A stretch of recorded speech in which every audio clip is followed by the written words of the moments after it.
Okay, so for me, this is the absolute king of low-carb eating. Right. And you've got here some belly pork. Now I've got 2 pieces of pork bellies here from a local Asian supermarket, and that's cost me $7.95.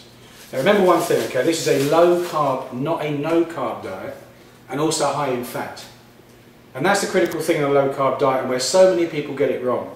Because what they do is they cut the carbs down and they cut the fat down. So without going into all the science of it, what that can end up with is your diet being very high in protein, and a lot of that protein going straight into sugar, which is of course what we don't want. Now before we get into this recipe, which is again extremely simple, all my recipes are based on simplicity and taste. And feel free to play around if you want to put different ingredients in, be my guest.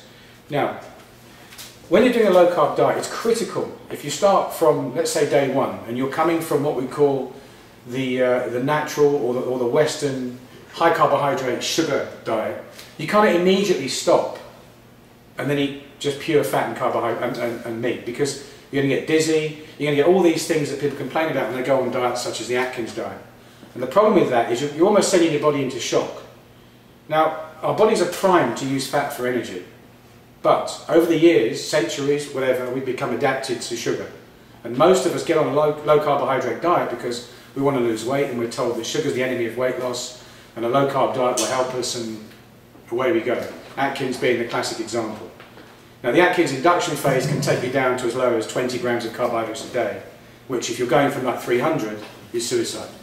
So do it gradually. For me, this process took about 6 months. And I'm talking about edging down the sugar very, very, very gradually. Not this cold turkey stuff, okay?